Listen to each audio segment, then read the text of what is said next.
the thing is, the Vale relies on tourism, and if this is going to happen in lots of places eventually, it will kill off tourism in the area. Roy, what do you think? Well, it's quite obvious to me that, for a start, I believe the House of Lords, the committee, has got a vested interest in this. Many of them are large landowners who will benefit directly from the fracking. Probably a great number of them are large shareholders in fracking companies. Probably. We can't say probably on things like that. I mean, we don't know, Roy, do we? No, or you don't know. But doubtless huge profits will be made, but I can guarantee you the man in the street will see none of them. All we'll do is suffer environmental damage cost. But also we'll see prices stabilise, won't we, for household gas? I don't think so, you see, because I believe what's going to happen here, the same bias will apply to fracking as applies to wind farms. I mean, the Welsh countryside is being despoiled, but there are no wind farms to be seen along the Chiltern Hills or Box Hill in Surrey.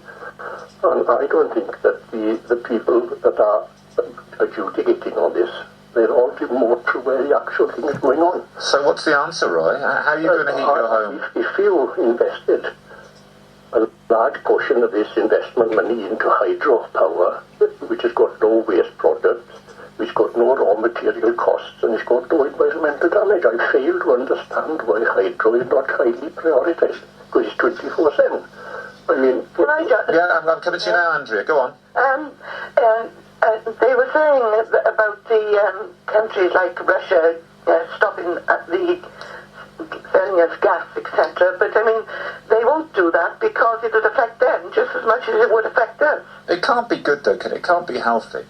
For, as it was pointed out there, by 2030, 80% of our gas will come from outside the UK. When you think how important it is for industry, for energy production, for heating our homes, I mean, if somebody did turn the tap off, if something were to happen, then the lights go out. Well, the thing is, by then we probably have come up with a lot more ways of producing fuel, different types of fuel, and different types of ways of producing gas and electricity. That's a lot. In that length of time, we're bound to come up with some more things to do instead of having to rely on outside sources. What's your favourite at the moment, Andrea?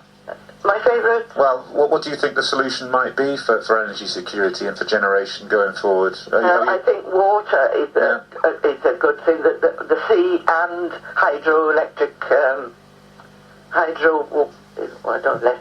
water, you know, when you have these great big places, we never see them, but they're like underground up in the hills, etc.